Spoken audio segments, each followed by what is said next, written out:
ဒီတရားနဲ့ rapper နဲ့တရားနဲ့အကုန်ရှုပ်ကုန်ပြီပေါ့နော် okay so စိတ်ဝင်စားဖို့ကောင်းတယ်ကျွန်တော်အနေနဲ့ဒီမှာကျွန်တော် channel မှာလူငယ်တချို့တော်တော်များတဲ့သူရှိအဲ့တော့လူငယ်အနေနဲ့လည်းရေးကြည့်ပေါ့နော်ရေးကြည့်ပေါ့ဆိုလိုတော့ okay you are 21 IQ that man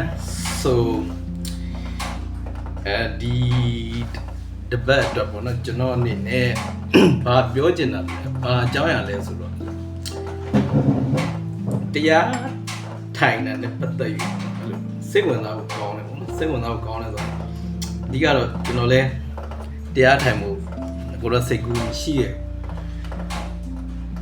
ဘာလို့ဆိုဘာသာရေးနဲ့မနိုင်ပြအလန့်ဝေးတယ်ကလူငယ်ဖြစ်သေးတယ်ပေါ့နော်ပြီးတော့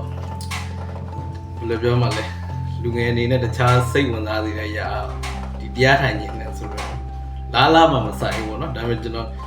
သွေးတိုးတာနဲ့ဒီတရားထိုင်တာနဲ့ပတ်သက်၍ဘယ်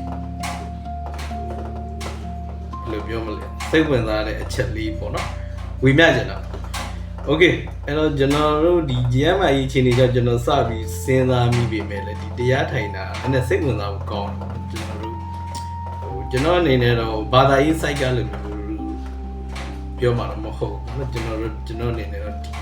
တရားထိုင်တဲ့အချိန်စိတ်ဝင်စားဖို့ကောင်းတဲ့အချက်နဲ့ပတ်သက်ပြီးလို့ပြောချင်တာပေါ့နော်အဲ့မှာကျွန်တော်တရားစထိုင်တာဒီနှစ်ပိုင်း match လပေါ့နော်3လပိုင်းလောက်ကကျွန်တော်တရားစထိုင်တာတရားစထိုင်တော့အဓိကအသက်ရှူလေးခြင်းကလို့မျိုး approach နဲ့စထိုင်ကျွန်တော်စထိုင်တော့ minute က9 minute နဲ့စထိုင်တာပေါ့နော်ကျွန်တော်9 minute ပဲထိုင်နိုင်တာပေါ့နော်အဲ့ဒါပြီးတော့ဖြည်းဖြည်း3 minute 13 minute ကျွန်တော်10ကနန်းရည်တော့မကြိုက်တာအဲ့လိုဖြည်းဖြည်းချင်းလေးတက်သွားပါတရားထိုင်နေကြတယ်အခုတော့ကျွန်တော်29 minute ထိုင်နေအဲ့တော့9 minute ထိုင်တော့ဒီအသက်ရှူလေးခြင်းကဟာမျိုးဆိုတော့ပုံမှန်ရှူမနက်ခင်းပေါ့ဒါကျွန်တော်ဗုဒ္ဓဇင်ပါတော့ကျွန်တော်ဖျားစီရှင်မှာတောက်တော်ကြီးလဲကျွန်တော်မနက်ခင်းထိုင်ကြည့်တော့9 minute ထိုင်ကြည့်တော့နည်းနည်းလေးကူးဖြစ်လာပေါ့နော်ကျွန်တော်နေ့စဉ်လုပ်ငန်းမှာဆိုလဲဒီကူးဖြစ်လာတော့ဒီလိုထိုင်လို့ကောင်းတယ်ပေါ့နော်ဒီအဲ့တော့ဒလားလို့ကျွန်တော်ဒီကကျွန်တော်စေးတောက်နေတဲ့စေးတွေကြောင့် emotion အဲ့လိုဖြစ်လို့ဖြစ်တာဒီတရားထိုင်တဲ့ approach ကိုစမ်းကြည့်ရအောင်စမ်းကြည့်တော့တလနှစ်လကျွန်တော်ရက်ပြက်ခဲနေ့စဉ်နဲ့ထိုင်ဖြစ် consistency ကိုကျွန်တော်ထိုင်အောင်ထိုင်3လမြောက်ရတဲ့ဒီတော်တော်ကျွန်တော်အနေနဲ့ဒီ29 မိနစ်တောက်လျှောက်ထိုင်နေအောင်ပေါ့အဲ့တော့ဒီ4လမြောက်တော့ကျွန်တော်ကျမ်းမာကြီးတောက်တဲ့ဆေးကြောင့်သူ emotion တအားဖြစ်တော့ကျွန်တော်ကိုမနက်ခင်းတရားထိုင်ကြည့်လုံးဝအဲ့လိုမျိုးပေါ့နော်ဒီဟာမျိုး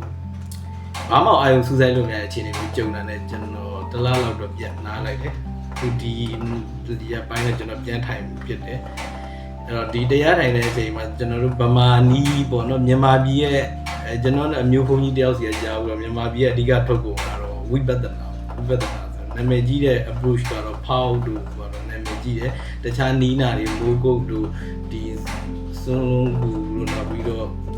ဒိန်းကူလို့ဆိုတဲ့ approach တွေအများကြီးပဲရှိတယ်မြန်မာပြည်မှာပေါ့နော်တရားထိုင်တယ်ပြီးကျွန်တော်အနေနဲ့ပထမဆုံးစဉ်နေတယ်ဘာသာရေး site ကမဟုတ်လို့ဟိုအသက်ရှူလေးခြင်းကပုံစံမျိုး base target ထားတာပေါ့နော်ခန္ဓာကိုယ်ရဲ့အသက်ရှူတဲ့ဟာကို rather mimic အသက်ရှူရဲဆိုတဲ့ approach ကိုပဲအရင်စသုံးတယ်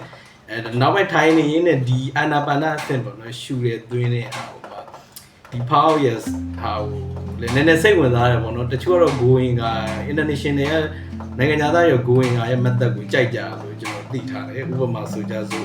ကျွန်တော်ပြီးခဲ့တဲ့ဘက်ကစာရေးဆရာဂျူးစာရေးဆရာသူ21 century for 21 lesson for 21 century သူဆိုလဲအဲ့ going ကရဲ့ method ကိုသုံးပြီးတော့ရှာပါတော့တချို့လူတွေကတော့ဟိုဟာနဲ့သုံးတော့တရားပြဆယ်တော်ရဲ့ဒီရဲ့ကျင့်စဉ်တိုင်းလိုက်ကြပါတော့အဲ့လိုပုံစံကျွန်တော်လည်းအဲ့ဒါကျွန်တော် online မှာ research လုပ်ကြည့်ရစာအုပ်ထုတ်ထွက်တယ်ဒီ power ဆရာတော်ကြီးရဲ့ဒီတရားနာနဲ့ပတ်သက်တဲ့တရားထိုင်ရမယ်ဆိုတရားထိုင်မှုကြိုးစားစတင်လုပ်ပဲသူဆိုဘယ်လိုမျိုးလုပ်ရမလဲဆိုတဲ့ဟာပေါ့နော်ဆိုတော့ approach ကျွန်တော်စ approach လုပ်တာတော့ပုံမှန်အသက်ရှူလေးခြင်းကနေနဲ့စဉ်းစားဒုတိယတစ်ဆင့်ဒီတိုင်းစဉ်းစားကြည့်ချင်မှာကျွန်တော်အဲ့လိုတရားထိုင်နေနေဘာမှမသိနေဘူးပေါ့နော်ထိုင်နေကျွန်တော်နည်းနည်းလေးတစ်ဆင့်မြင့်နေတယ်လို့စိတ်ထဲမှာခံစားလာရပါတော့ကျွန်တော်အဲ့ဒီစာပေ research လုပ်ခြင်းနဲ့ဘာတော့တွေ့လဲဆိုသူကတော့နီးနာတော့ဒီနာပြထိတ်ကရှူတဲ့သွင်းနေဆိုတဲ့ဟာကိုဖမ်းတဲ့အချိန်မှာဒီအာနာပါနရှူတဲ့အချိန်မှာပြီးတော့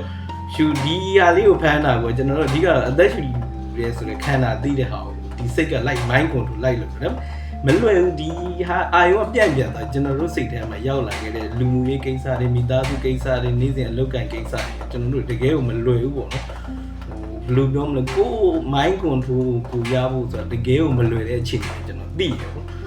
ကျွန်တော်နားထိုင်းနေနေကျွန်တော်ကိုကျွန်တော်ဘာမှရှာမတွေ့ဘူးသူများဟိုချင်းစင်တို့ပါဝါရဖို့နေနေတာဒီ mind control တစ်ပေါက်ကိုစိန်ခေါ်မှုတော်တော်ရှိရလို့ကျွန်တော်လက်ခံတယ်ပေါ့နော်အဲ့လိုဒီ mind control ဟာရဖို့ဟာတော်တော်မလွယ်တာအာယုံပြန်တယ်ဒီဘက်ကတိုးတက်လာကျွန်တော် AI ကိုလည်းဒီဝိပဿနာနဲ့ပတ်သက်တဲ့ boundary သတ်မှတ်ပြီးတော့မေးတယ် approach လည်းသုံးတော့သူကတော့ဟိုဗမာစာကိုယဉ်ကျေးတာပြောရပါတော့အတွေးလေးတွေကိုစိတ်မဆိုးပါနဲ့ပေါ့နော်အတွေးလေးတွေပြန်လွတ်သွားပါကဒီအသက်ရှိတဲ့နေရာကိုပြန်ပြီးသင်ရဲ့စိတ်ကိုရောက်သွားလိုက်ပါဦး AI က approach ကကျွန်တော်မျိုးဖုံးကြီးနေတယ်ကျွန်တော်စကားတော့မပြောပြဘူးလောရှိလောဆိုတော့ကျွန်တော်နေ့စဉ်နဲ့ညတော့ဒီ mental ကူးဖြစ်အောင်လို့အဓိကသွေးလို့ရှိရဆိုတော့ stable ဖြစ်အောင်လို့ခန္ဓာဗီဒကျွန်တော်နားလဲလေခန္ဓာကိုယ်တက်ကြီးလေးပါးနဲ့တိဆောက်လဲဆိုလေတက်ဆိုတော့ဒီအသက်ရှူပေးခြင်းကလည်းလိုအပ်မယ်လို့ထင်တာပေါ့နော်အဲဒါကြောင့်မလို့ Okay so this my share about my experience was for the meditation is really interesting so စိတ်ဝင်စားရင်တော့တကယ်တော့ကျွန်တော် rapper ရဖြစ်သေး rap ချင်းတွေကနားထောင်သေးဒီတရားရည်နဲ့ rapper နဲ့တရားရည်နဲ့အကုန်ရှုပ်ကုန်ပြီပေါ့နော် Okay so စိတ်ဝင်စားဖို့ကောင်းတယ်ကျွန်တော်အနေနဲ့ဒီမှာကျွန်တော် channel မှာလူငယ်တချို့တော်တော်များတဲ့သူရှိတယ်အဲ့တော့လူငယ်အနေနဲ့လည်းရေးကြည့်ပေါ့နော်ရေးကြည့်ပေါ့ဆိုလိုတော့ proud to be the doing this kind of stuff တော့မဟုတ်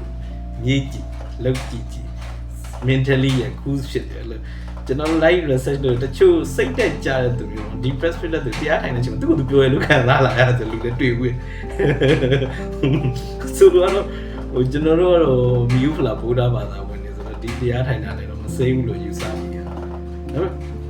ကြိုးစားကြည့်တယ်မှာလည်းကျွန်တော်အနေနဲ့တော့ဒီ okay ကျွန်တော် channel ကတော့ဒါတော့ဟိုဘယ်လိုပြောမလဲ